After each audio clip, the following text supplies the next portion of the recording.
for their contribution in terms of broadening what we hope was a general interest. The doors closed before anyone outside the palace understood what was happening. Princess Anne stood beside Catherine with a sealed declaration in her hands, while King Charles watched from only a few feet away. Then came the sentence that stunned every person in the chamber. Anne was formally transferring the title, ceremonial authority, and public mantle of Princess Royal to Catherine in a surprise palace ceremony. Before we go deeper into what this really means for the royal family, make sure to subscribe so you don't miss a single update. Anne held the room in silence. A group had entered Buckingham Palace, believing they were attending a family commemoration, yet nothing felt ordinary. Catherine took her assigned place nearby, while the older royal remained unreadable. The throne room, a formal chamber used for major royal occasions, had been closed to cameras and outside staff. That secrecy mattered, because advance warning could have triggered resistance before the due declaration was signed. Charles watched his sister unfold the document. William stood close to his wife, while Camilla and Sophie remained nearby. Senior courtiers exchanged glances, but no one interrupted. Anne then stated the decision plainly. She was transferring the title and ceremonial mantle of Princess Royal to Catherine, naming her as the woman who must carry its responsibilities into the monarchy's next era. The Princess Royal is a prestigious title traditionally granted by the sovereign to his eldest daughter, and Anne had shaped it into a symbol of relentless service. Giving it away meant surrendering part of the identity she had built over decades. Catherine gripped the edge of a chair. She looked toward William, searching his face for something steady, yet the prince's pride was shadowed by fear. He understood that this honor would deepen expectations, increase scrutiny, and permanently alter his wife's place within the family. Anne saw the younger woman struggling and waited. She needed Catherine to choose acceptance herself. Charles had already approved the declaration, but several trusted advisors learned of it only that morning. The king insisted on silence, because the transfer could not survive private lobbying. His caution revealed the truth. This was not merely a touching family gesture. It was a controlled shift of authority. Camilla finally moved. Her expression tightened as the ceremonial document, a formal written record giving the decision, official force, was read aloud. Sophie noticed. William noticed. Anne noticed too. In that instant, the honor began rearranging influence around the crown, and the queen consort understood that Catherine had received far more than a title. But before anyone could understand why Anne had chosen Catherine, they first had to confront what each woman stood to gain, surrender, and lose. For decades, Princess Anne carried royal duty like armor. Catherine, by contrast, was still learning how to carry expectation without allowing it to consume her. Their paths had been different, but inside that palace chamber, they suddenly converged. One woman was surrendering the symbol that defined her public life. The other was being asked to inherit not simply a title, but an entire philosophy of service. Anne held herself still as the applause faded, yet the silence inside her was not calm. For years, she had built her identity through relentless work, discipline, and loyalty to the crown. The Princess Royal, a title traditionally given by the monarch to his eldest daughter, had become more than a rank in her hands. It had become proof that service could speak louder than glamour, scandal, or public affection. Giving it to another woman meant admitting that the chapter she had defined was nearing its end. Catherine felt that cost immediately. She represented a newer kind of royal influence, measured, emotionally open, centered on family, and important to William's vision of the monarchy ahead. That mattered because the future king did not want a crown built on ceremony. He wanted trust, warmth, and stability. Yet the honor threatened to turn those strengths into another burden. Catherine stepped closer when the room cleared. She told Anne quietly that accepting the title felt dangerously close to taking something that still belonged to her. The older royal studied her face, then placed one hand over hers. In that private exchange, recorded later in Anne's confidential account of the ceremony, she revealed that the decision had not come because she felt finished. She had chosen Catherine because the younger woman was already carrying the work, pressure, and discipline of the role without possessing its name. William watched the two women from across the chamber, pride tightening into concern. Later, In a private conversation documented by Sophie in her personal notes, he admitted that Catherine once feared the crown might value her only for what it required from her. The prince understood that this honor could protect his wife's independence, but it could also make her sacrifice more of herself. Sophie listened without interrupting. The trusted confidant had seen Catherine endure praise and pressure in equal measure, and she knew Anne's decision was not sentimental. It was an act of protection. Still, even she did not know the full reason behind it. Anne's certainty had not formed slowly. One incident months earlier had settled the matter in a single night. To understand the transfer, the palace had to return to the night when Catherine made a choice that Anne could neither forget nor ignore. The decision had not begun with a crown, a document, or a carefully arranged ceremony. It began during a winter reception at Windsor Castle, when a sudden crisis left senior courtiers frozen, and an important Commonwealth delegation preparing to leave in humiliation. Anne watched Catherine step forward without instruction, abandon the protection of protocol, and risk her own standing to prevent a royal failure. Catherine noticed signs of distress before anyone admitted a mistake had been made. During the Windsor Commonwealth reception, a gathering honoring representatives from nations linked to the crown, several visiting delegates discovered that their names had vanished from the receiving order. That order was the planned sequence in which guests would be greeted, and exclusion meant public humiliation. Anne remained in the line, watching courtiers whisper, while the visitors began to leave. The silence became unbearable. Catherine left her assigned place, crossed toward the delegation, and welcomed each representative herself. She then asked that her own formal introduction be removed from the printed program so their names could be restored.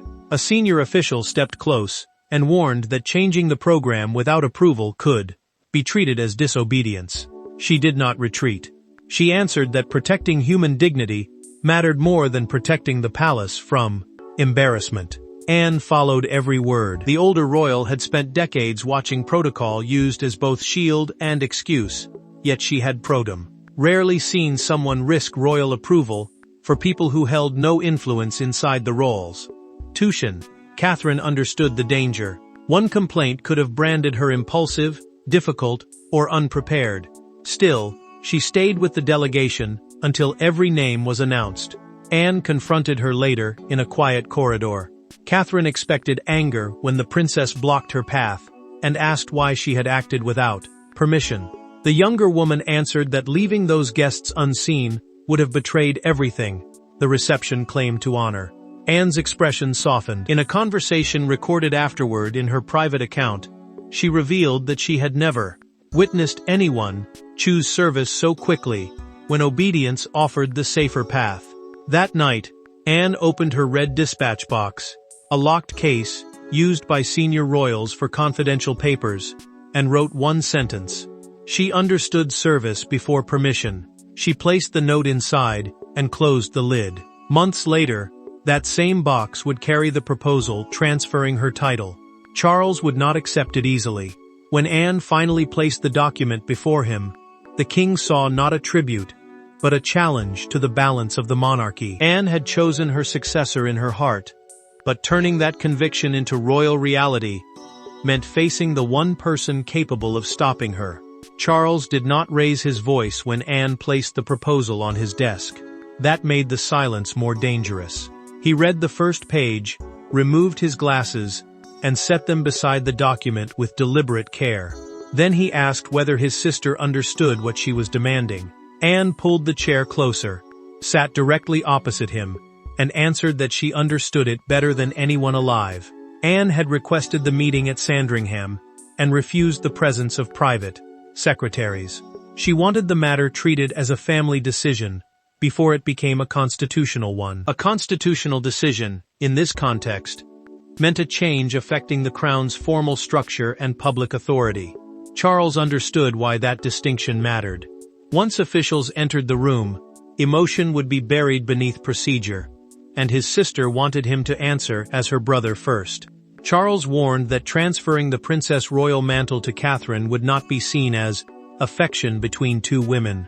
The king said it would announce a future hierarchy, placing the younger royal at the center of the monarchy before the family was emotionally prepared. Anne did not flinch.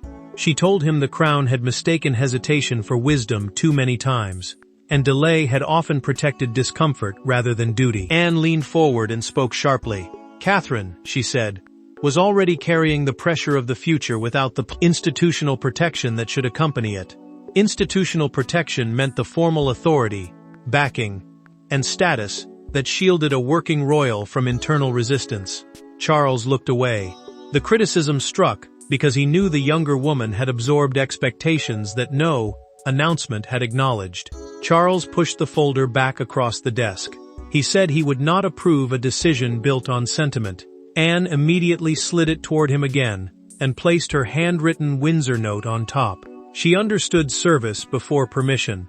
The sentence changed the argument. It proved that Catherine's courage, not family preference, had created the proposal.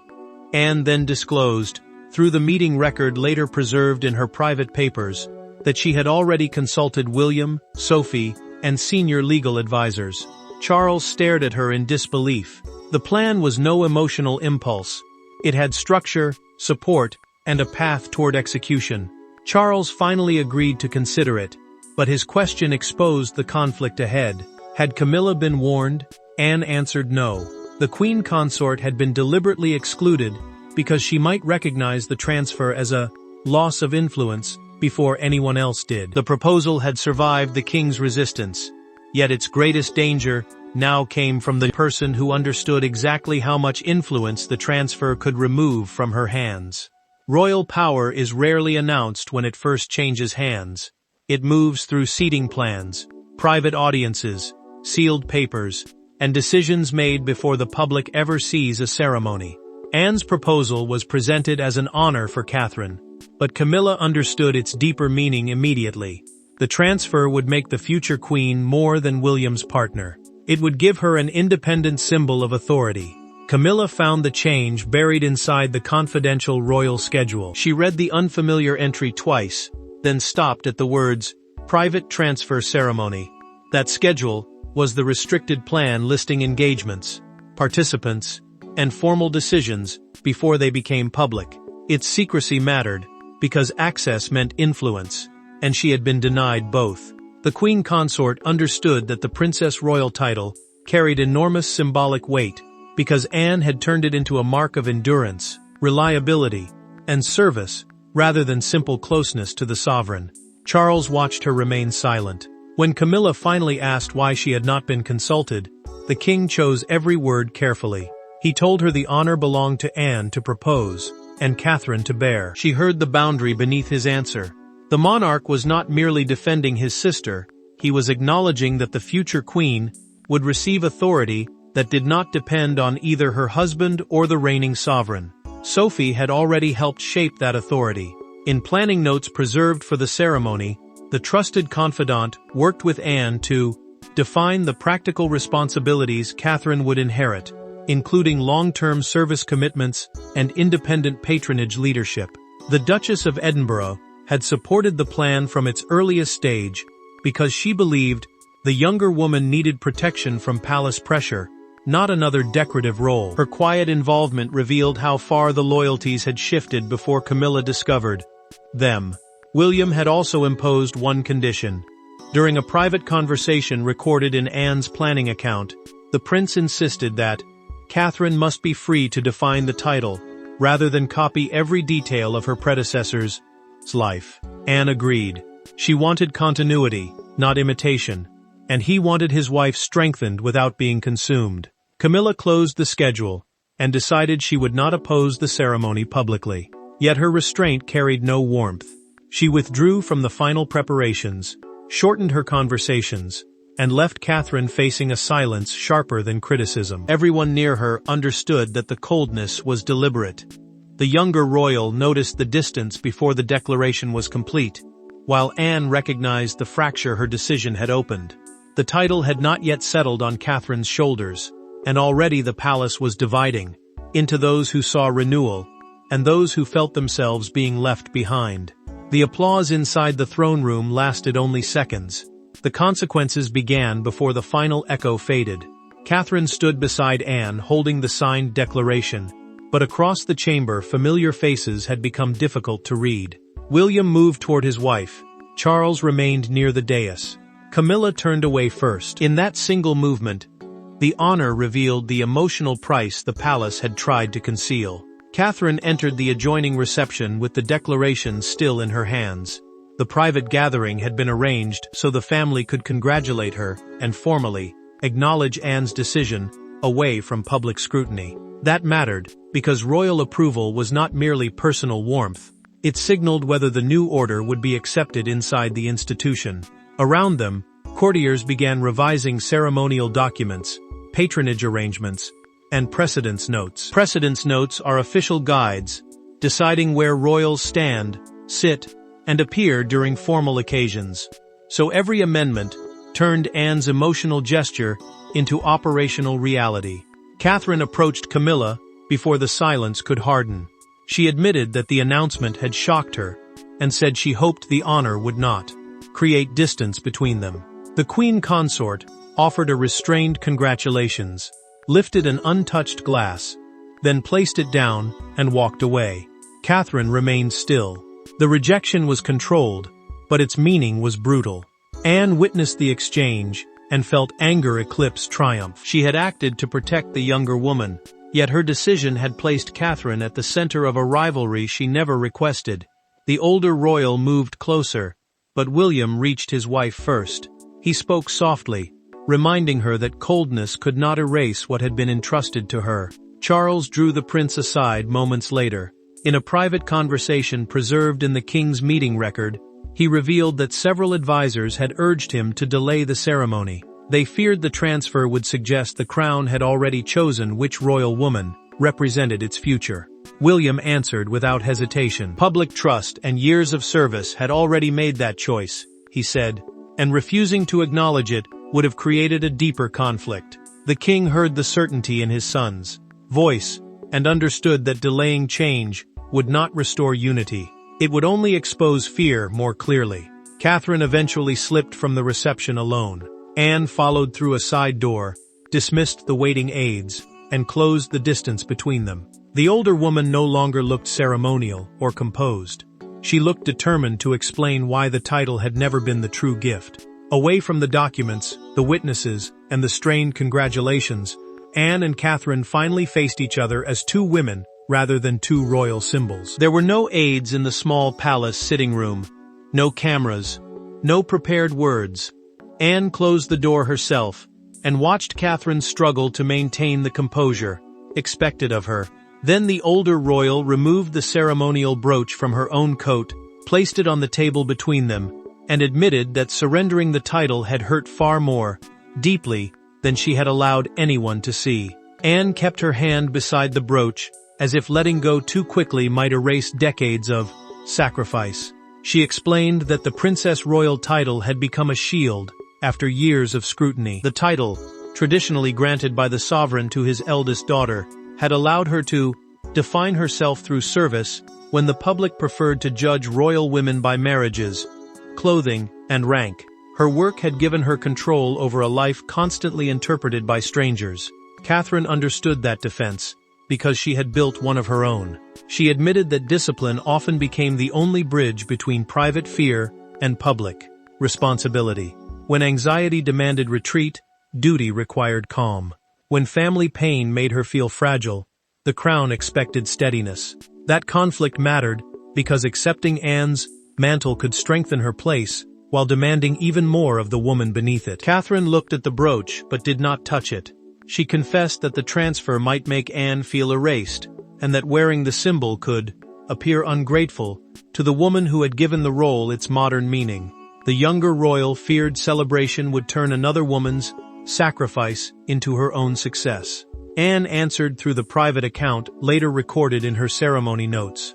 Keeping the title until the end would have been easier, she confessed, but easier choices did not always protect the people or institutions one loved. She had designed the ceremony not to retire her legacy, but to fasten that legacy to Catherine before palace rivalries could weaken the future queen's independence.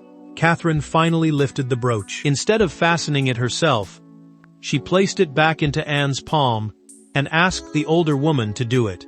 The request changed everything.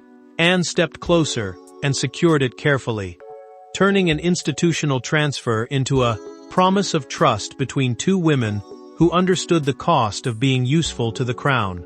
Catherine returned to the family beside Anne, no longer visibly uncertain. The palace prepared to release the decision, and both women knew that private understanding was about to become public judgment at last.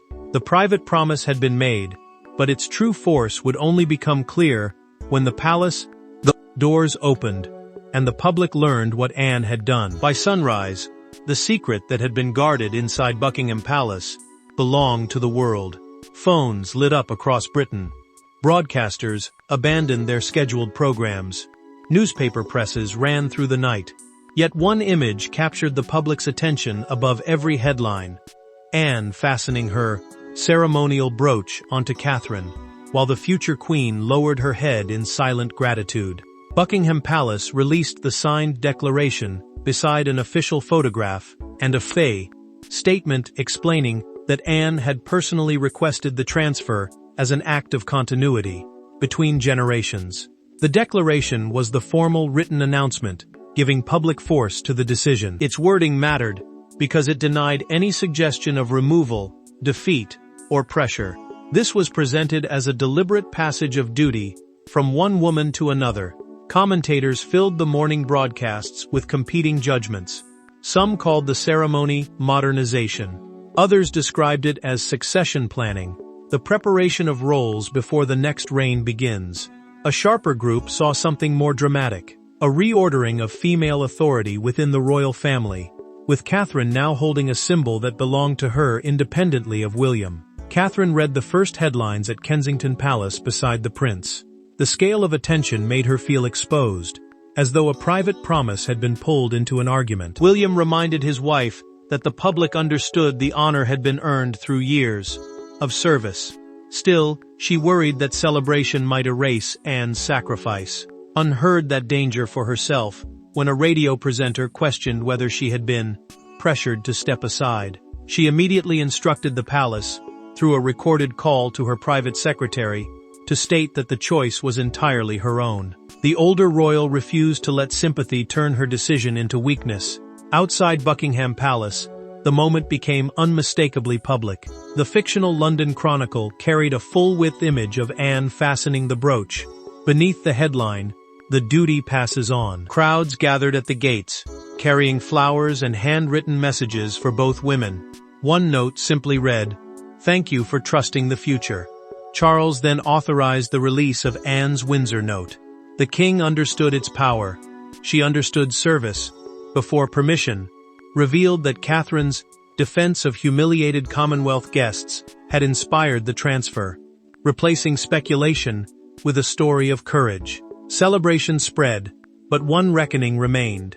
The family would gather again, and Catherine would have to define what she intended to do with the title, while Anne faced life without the symbol that had guarded her for decades. The world had delivered its judgment, but the final meaning of the transfer would be decided inside the family, where applause could not hide the truth. That evening, the royal family gathered without ceremony, uniforms, or prepared statements. Catherine entered wearing Anne's brooch, but before taking her seat, she crossed the room and embraced the woman who had entrusted her with it. There was no rivalry in Anne's response, and no hesitation in Catherine's. The transfer had stopped being a palace shock. It had become a promise between generations. Catherine faced the family and spoke with resolve. She promised to preserve the titles, bond with disciplined service, while expanding its work into early childhood, family support, mental resilience, and Commonwealth relationships. The Commonwealth is a voluntary association of nations, linked by shared history and cooperation, and her commitment mattered because the title would now serve people beyond palace walls. She was not inheriting a decoration. She was accepting a duty with consequences. Anne answered without sadness. Through the family record of that evening, she confirmed that she would continue her public duties and patronages, the charities and organizations supported by a royal figure. Her decision proved that succession of responsibility did not mean disappearance or defeat. She had not been pushed aside. She had chosen the moment to pass forward what she had built. William then thanked Anne for trusting Catherine as a person, not merely as the future king's wife. The prince's voice tightened as he admitted what that faith meant to them both. Catherine looked toward him, and he steadied himself before finishing. The honor had recognized her own character, not just her place beside him. Charles followed with an admission preserved in his private remarks. His hesitation, the king confessed, came from fear of losing another familiar part of the monarchy. Yet Anne had not destroyed tradition. She had protected it by allowing it to change before it became brittle. Camilla stepped toward Catherine next. The queen consort offered a warmer congratulations than before, and acknowledged that resisting the settled decision would only deepen the family's divisions. Catherine accepted her words without triumph. The moment did not erase every wound, but it ended the struggle over whether the transfer would stand. Anne finally asked Catherine to sit beside her rather than across from her. The younger woman moved the chair herself, and together they began planning their first joint engagement. The surprise ceremony had diminished no one. It showed that authority could be surrendered freely, inherited gratefully, and strengthened through trust. And in giving Catherine the title that had defined her, Anne secured something even greater for herself. A legacy no title could ever contain. Thanks for watching. Please don't forget to like and subscribe, and we will see you in next one.